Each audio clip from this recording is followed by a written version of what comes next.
Berapa banyakkah buku latihan yang perlu disemak, yang perlu diperiksa dan yang perlu diberikan markah oleh guru untuk setiap buku latihan bagi mata pelajaran yang diajar? Adakah semua guru menyemak, memeriksa dan memberi markah dengan teliti bagi setiap buku latihan anak-anak muridnya? Hai, Assalamualaikum warahmatullahi wabarakatuh dan salam sejahtera. Saya Cikgu Syahril, pengasas Syahril Education. Saya bekas guru yang pernah mengajar selama 22 tahun di sekolah-sekolah kerajaan, sekolah swasta dan sekolah-sekolah antarabangsa. Saya kini menjadi seorang penulis akademik buku latihan bahasa Melayu yang diguna pakai, dilanggan oleh para pelajar di sekolah-sekolah antarabangsa di seluruh Malaysia. Saya mempunyai sebanyak 116 buah buku yang saya hasilkan, yang saya tulis sendiri sejak tahun 2017 lagi. Pada hari ini, saya ingin berkongsi tentang satu topik ataupun kepentingan guru-guru untuk menyemak seberapa banyak buku latihan para pelajarnya yang diajar dalam sesebuah sekolah. Seseorang guru, saya percaya, mempunyai lebih daripada satu buku latihan yang diajar kepada para pelajarnya. Maksudnya setiap pelajar mempunyai lebih daripada satu buku latihan yang diajar ataupun satu buku latihan, lebih daripada satu buku latihan, 2 hingga 4 buku latihan yang digunakan oleh para pelajar bagi setiap pelajar. Dan jika kita perhatikan, jika ditelitikan, jika seorang pelajar mempunyai 2 hingga 4 buah buku, berapa banyakkah buku yang perlu disemak oleh guru bagi satu kelas? Dan jika guru itu mengajar lebih daripada satu kelas, contohnya 3 atau 4 atau 5 buah kelas, kalikan jumlah buku latihan yang perlu disemak oleh seorang guru ataupun guru mata pelajaran itu bagi semua pelajar yang diajar di sekolah itu.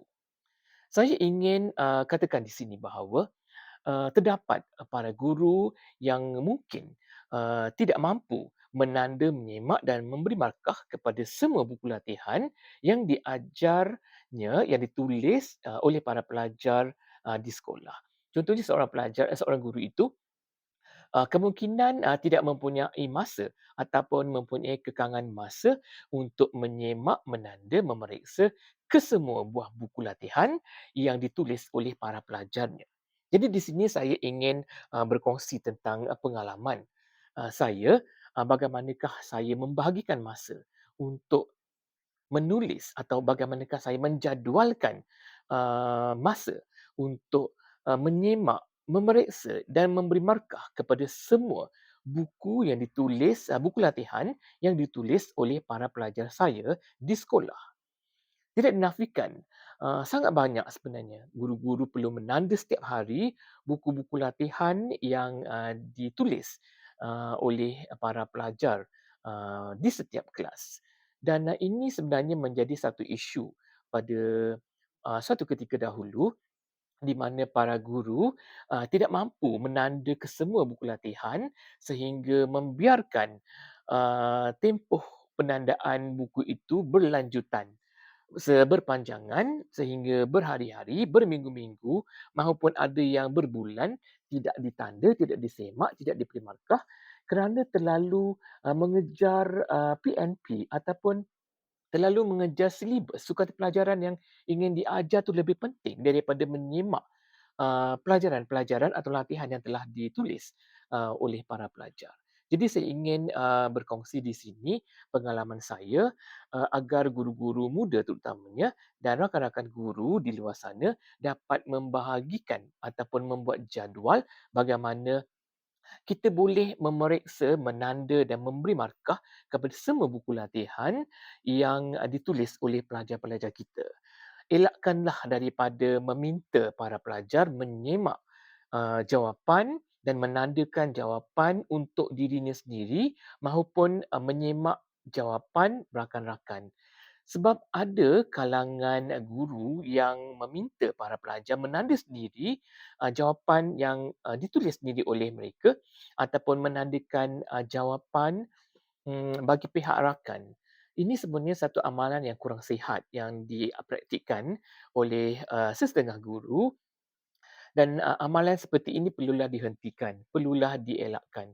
dan telah menjadi tanggungjawab dan amanah kita sebagai seorang guru untuk memeriksa, menyimak, memberi markah setiap helaian, setiap naskah, setiap ayat latihan yang ditulis oleh para pelajar kita.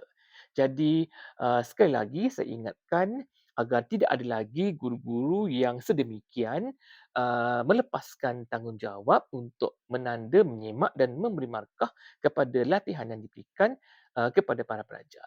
Kita mesti semak sendiri, kita mesti tanda sendiri, kita mesti berikan markah dan sedikit pujian sekiranya hasil kerja pelajar itu sangat memuaskan. Ini dapat meningkatkan motivasi para pelajar yang menerima uh, semakan buku latihan daripada kita sebagai seorang guru. Memang tidak dinafikan apabila para guru, para pelajar menerima kembali buku latihan, para pelajar mesti nak semak apa yang cikgu tulis, apa yang cikgu tanda, sama ada salah ke, betul ke, ada bintang ke, ada pujian ke dan sebagainya. Ini memberikan satu motivasi kepada para pelajar jika guru menyimak dengan kemas, rapi dan memberikan pujian. Dan sudah pasti jika para pelajar menerima, jika pelajar menanda sendiri, sudah pasti tidak ada keseronokan dalam dirinya untuk menyimak buku sendiri yang ditulis sendiri dan diberi markah sendiri dan disemak sendiri, ditanda sendiri. Sangat-sangat tidak menyeronokkan pelajar itu. Jadi itu saja perkongsian daripada saya. Semoga dapat memberikan manfaat kepada kita semua. Sekian daripada saya, Syahril Osman, pengasas Syahril Education. Assalamualaikum warahmatullahi wabarakatuh.